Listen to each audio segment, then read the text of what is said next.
All right, people, welcome back. So in today's episode, we are dealing with the last problem of the two pointers section, which is called the three sum. So it's a medium problem. Let's see what we're dealing with.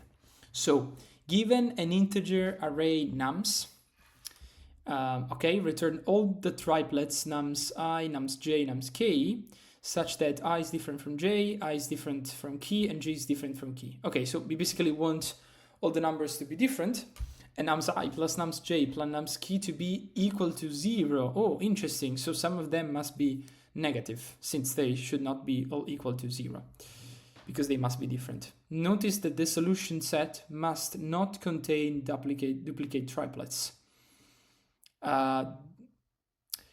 Okay, fair.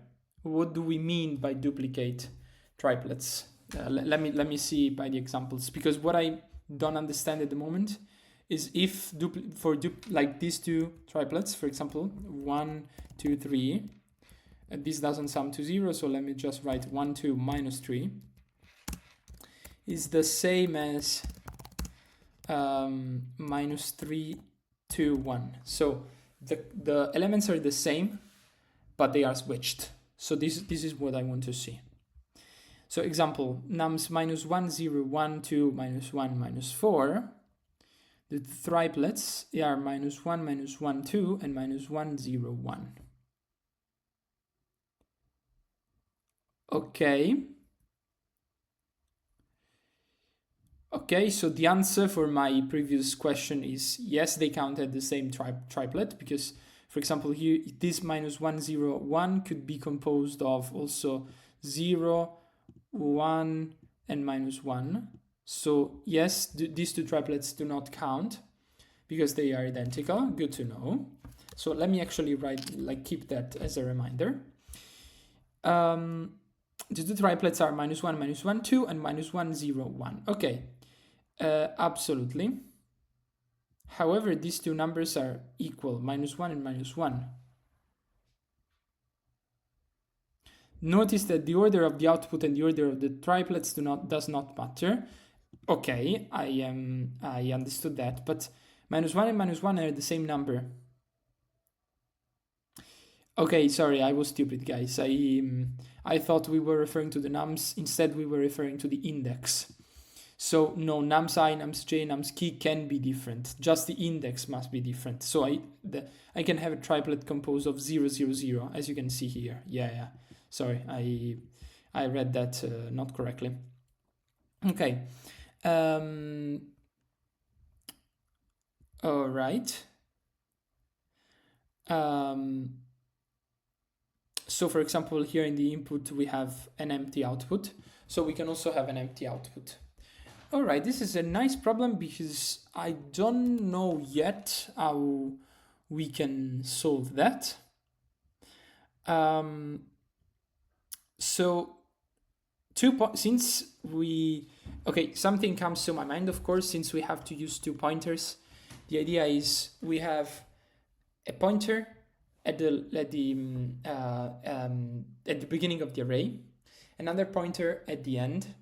So we take those two numbers and we look inside the array to see which one could match with those two.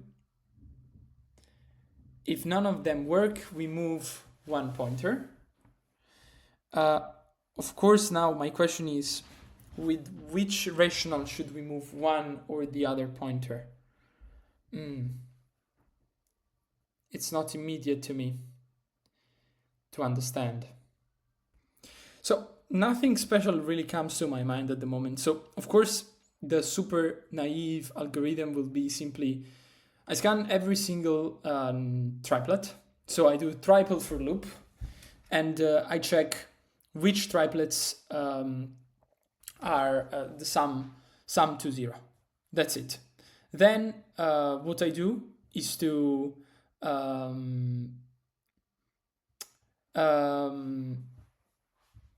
I can sort, the problem is, what if we have identical triplets? We can sort the array. And then when we find the number which is identical to the one previously scanned, we simply move forward until we find a different number. So since sorting is O(n) log n, it will take less time that, so the final algorithm will have time complexity of O(n) to the cube.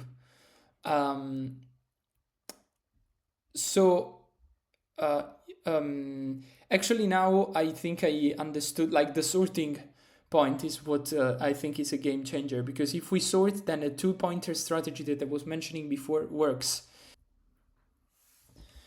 Okay, you know what? Let's just use this test case to help me think of what will happen. So suppose that we sort this.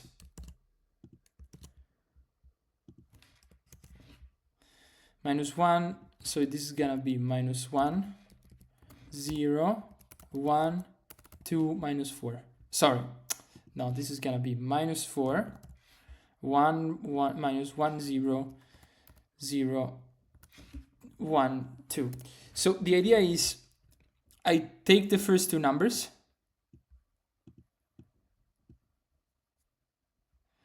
they sum to 2, and then I look for 2 in the middle. If I find it, good, I found the first triplet. If I don't, I move 1 pointer. Which one do I move?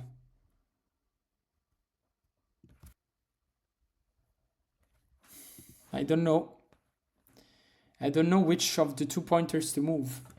So I don't know how to escape the O(n) squared, the O(n) cube problem.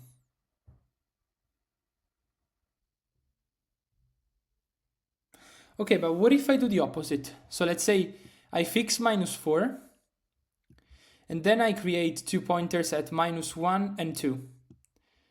And then I do, okay, so my 2 numbers must sum to 4 to balance for -4. And if they don't sum to 4, if their sum is under 4, I move the one at the left. If their sum is more than 4, I move the one at the right. Okay, I think this works, guys.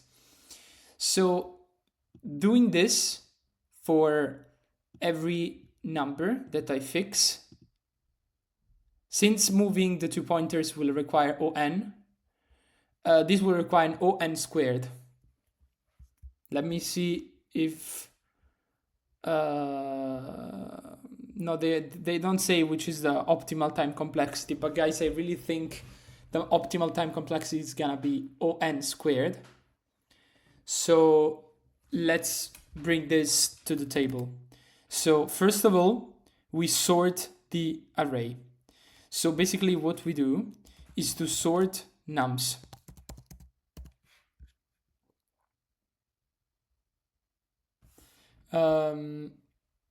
But not like this, because this is R. Sorry guys, because I always, since I mostly code in R, sometimes I forget about the syntax.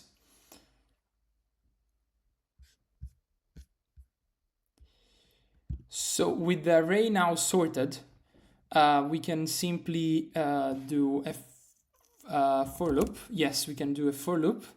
We say for I in range n, but first, of course, we have to define the length of n of the array nums, and then we simply fix a point every time. So we choose as our how should we call it? Shall we call it? I want to write the right terminology. So let's call it addendum. I don't know if this is the most appropriate one. That's the first thing that came to my mind. So this is gonna be nums I. Actually, this is gonna be minus nums I. Okay, because we want the other two numbers to sum to minus nums I. So for I in range n, this is our addendum. And then I want to define the 2 pointers. The 2 pointers are, they start at 0, or they start at n minus 1, yes, exactly, so either at the left or at the right. And then while j is less than k, I want to see if nums of j plus nums of key, they sum to addendum. If they do, then I've got my triplet. Okay, so let's now look at the output. As an output, let's call it result. Result is basically a list. So I want to append to result, I want to append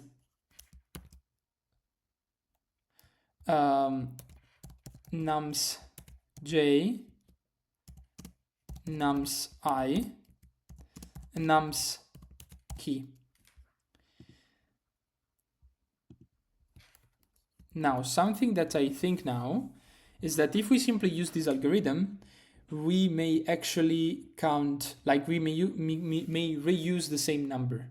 What if, for example, nums j and nums I are basically the same number? We have to take care of that. But we will work on that in a second. Otherwise, so what if they're not equal to the addendum? We just go on until j is less than, until j is not less than key, then we continue in our for loop. Okay.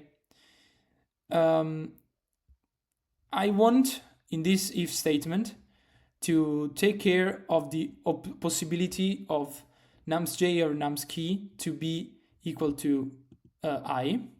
So let me just write if j is equal I, or so we want j to be different from I, we want key to be different from I, and we want nums j plus nums key to be equal to addendum. This will take care of the possibility that I is equal to either j or key. So that is okay. Should we do anything else? I can return results. Let's try. I think I'm missing something, but let's try. Let me check. Okay. Yes, I forgot this parenthesis here, I think. Let me try again. The test results are running timeout, time limit exceeded. Okay, what happened? Let me see. For oh, yeah, of course. I'm not increasing j or key anywhere. Yeah, of course. So, of course, I need to implement the logic for key and g to increase. So, let me first... you know what? Let's create a double if statement. So, if nums j plus... Okay. So, if they are different, I want to define current sum, which is basically a temporary sum of nums j and nums key, so that we don't need to access that every time. Now, if current sum is equal to the addendum, then great. We can move both j and I in one direction. Oh, but now another possibility is coming to my mind. Like, even though we move the two numbers, we must avoid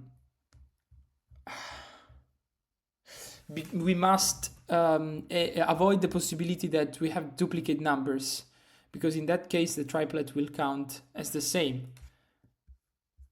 Or not? The solution set must not contain duplicate triplets.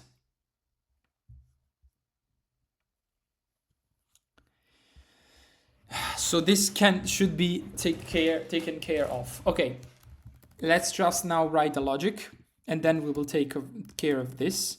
So if current sum are equal to the addendum, then we do this. If current sum is actually greater than the addendum, this means we need to move j to the left. Sorry, key. I'm crazy. I'm going really crazy. So j must increase and key must decrease. And it's the same here. So key must decrease. Else, so if the current sum is less than the addendum, then we want to increase j. What are we doing here? We are moving to the center the two pointers such that we're exploiting the logic we defined before, and then we return a result. Okay, let's see what happens now. We still get time limit exceeded.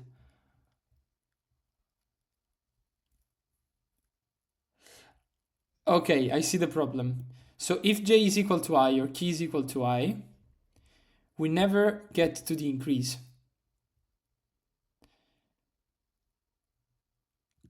I see. So we must switch the two logics.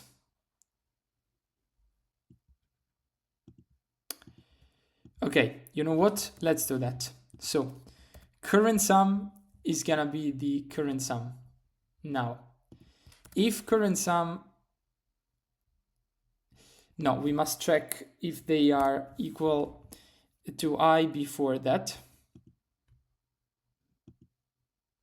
Okay, you know what? I changed my mind again. If j is equal to I, j is gonna increase.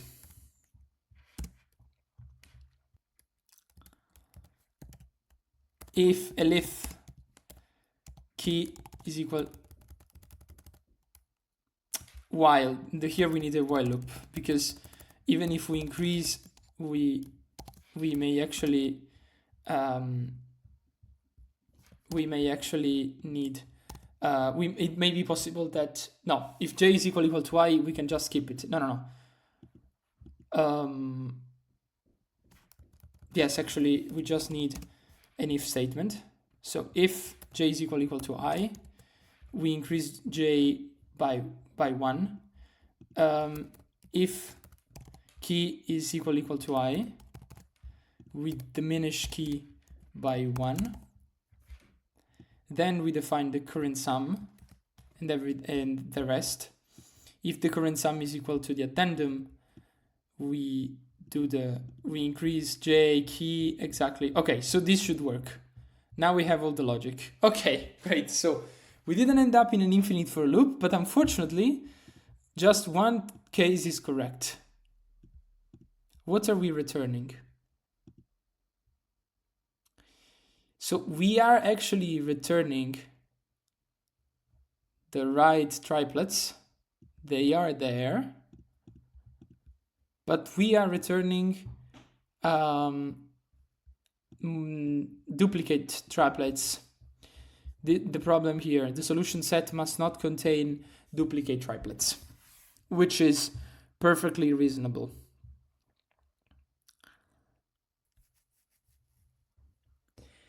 I can't think about anything that in this process takes care of the triplets.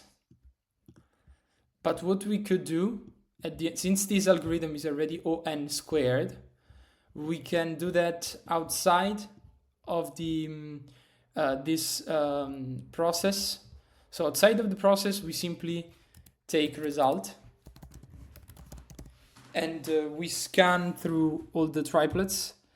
But no, because the triplets may be in principle a lot of triplets, even more than the size of the array. Can they be more than the size of the array? It's basically, yeah, they can be more than the size of the array. honestly, it can grow with n. I don't know which is if it is a n squared, n factorial, or anything. But I don't think we can do that afterwards. We finish the work with the array, and then by simply looking at all the arrays, we try to understand which are duplicates and which are not.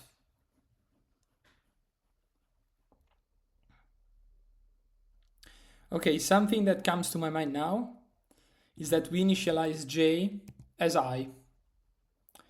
So actually as I plus 1. So this problem is actually solved. We will never have that j or key are equal to I. And if it is the case that j, like if we start directly from I, we avoid the possibility of having triplets which are composed by exactly the same indexes. Like for example, I store a triplet which is composed by nums I, nums j, nums key, and then I store another triplet which is nums j, nums I, nums key. So basically the triplet is composed by the same numbers, is just on a different iteration of the for loop. Yeah, but I don't think this will solve the problem. But let's just try now to see if something changes. Actually, something has changed. It addressed exactly the problem I was mentioning. But again, it doesn't solve everything. Because what if the indexes are different? The absolute indexes are different, but the numbers are the same, as in this case.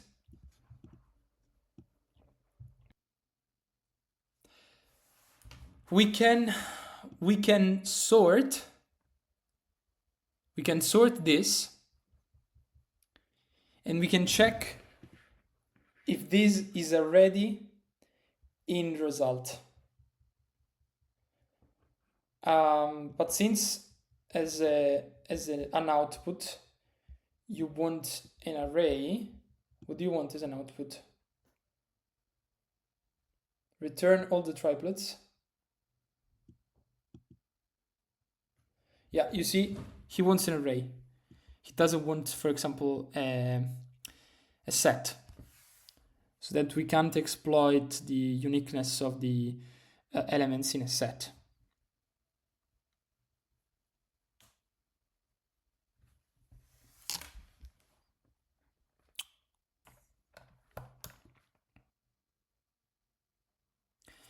Now that I look about we are actually returning two triplets which are exactly identical. Why? Because first we set 0, and we find... So how is it possible that we get to... because we set -1, then we find 0 and 1. Then we set 0, and we find 1 and -1. I think for better clarity, we should write down nums I, nums j, and nums key. Let me run it again, because I want to see what's the output that we get. Yes, it's -1, 0, 1. Because you set -1, then you get 0 and 1. Then you set 0, and you get 1 and -1. Yeah, this is the problem. This is the problem. No, but you sorted the array. You actually sorted the array. So you see stuff like, yeah, this is the case. So you see -1, -1, -1, 0, 1, 2.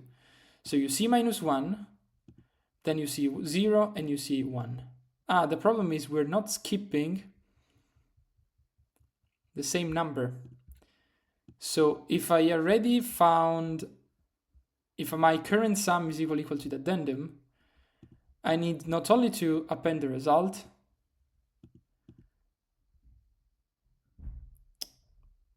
but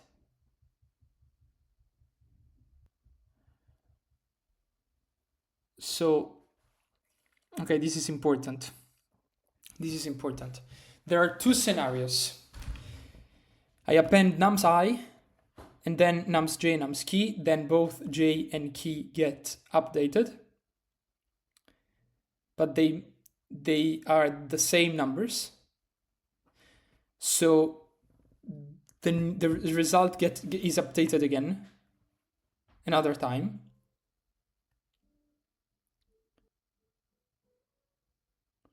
So we actually need another while loop. The complexity is increasing enormously. But to solve this problem is like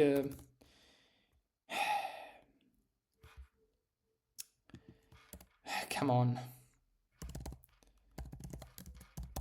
guys, this is becoming too complex, to be honest. But let me try, even though I think this is too complex.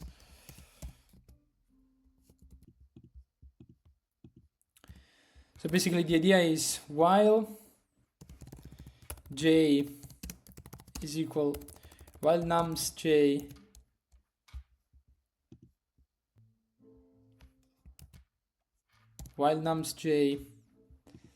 is equal to current nums j, or and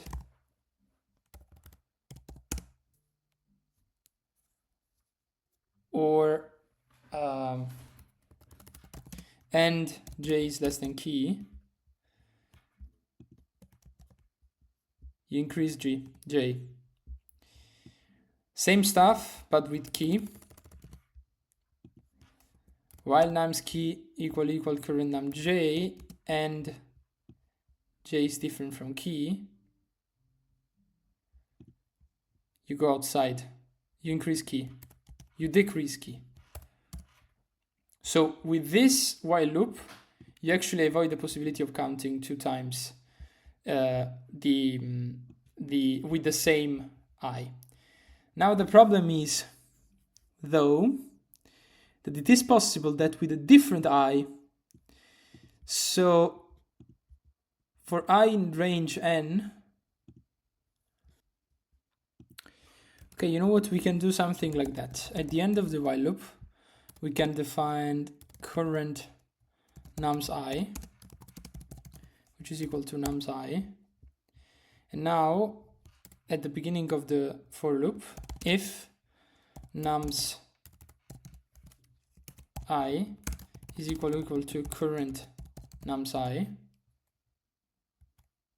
break, like I pass, I continue the for loop. Okay guys, I really think this should work. The problem is, it's so ugly.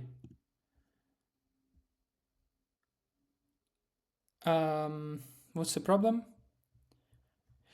Yes, of course. So the current nums I should be defined at the beginning. So let me define current nums I as inf. Okay. Do you need a float here? How do you do that? Okay. Yes, I was sure that this would have worked, even though I wouldn't consider this efficient at all. But I was sure, like, this should run with the time complexity of O(n) squared. I think, though. Let me see. So for I in range n, worst case scenario O(n). Now, while j is different from key, worst case scenario O(n). So now we got the time complexity of O(n) squared. Now, while nums j is equal current nums j, and j is less than key, we increase j. While nums key is equal current nums key, and j is less than key, we increase k. Now the problem is, worst case scenario, this takes even n, but the problem is, if it does, like this and this, that the outer while loop and the inner while loop are complementary, so I still think the total time complexity is O(n) squared. Let's try to submit that, and it works. So in principle, the algorithm works, But in terms of complexity, the way we wrote down the algorithm, I wouldn't consider that to be a 10 out of 10. So let me look for a more efficient solution, and I will be more than efficient, more elegant solution. This is ugly. This is dirty as an algorithm. So let me come back to you with a more efficient solution, and I will explain that to you.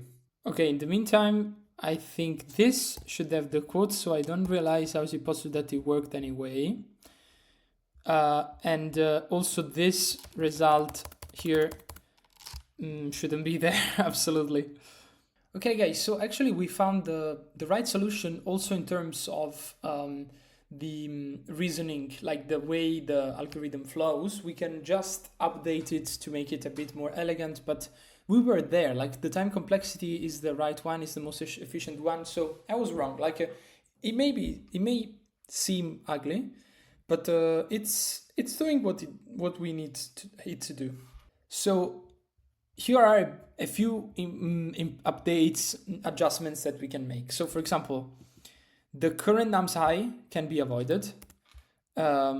We can just have I that goes in range, and here again, since we update j as I plus 1, and we want key to be at least 1 greater than j, we can make I like to be between 0 and n minus 2 in the range. So we can improve this. And then what we can do, instead of having this if statement, is to simply say that if I is greater than 0 and nums I is equal to nums I minus 1, then we continue. It's very simple. And then we have the problem of skipping I if the previous number was the same. That problem is solved in a much more elegant way. This part is basically correct. Again, here, instead of having the while loop and defining current nums j and current nums key, we can just say something like current sum is equal to nums j plus nums key. And then if the current sum is equal to the addendum, then instead of define all of these, we can just say that while nums j is equal to nums j plus minus 1, and j is less than k, and here we've got the same nums key plus 1. No, sorry, the opposite. It's gonna be minus 1 and plus 1, of course, because then what we want to do is to increase j by 1 anyway, and key we want to diminish that by 1 anyway. This stays the same and this stays the same. So it's more or less identical to what we've written. It's just a bit more elegant. It should, oh no, now we got a runtime error. Index out of range. Yeah, guys, the problem is that we had nums j equal to nums j plus 1 before j less than key, so that is why here we need to do the same and nums key, because this prevents Python from going crazy if there is no nums j plus 1. That's a problem. So now it should work, so we can try to submit it. It works really well. So yeah, guys, thank you very much. We actually solved that. So I'm pretty happy with our current solution. So thank you very much for following this video, and see you in the next episode. Bye bye, guys.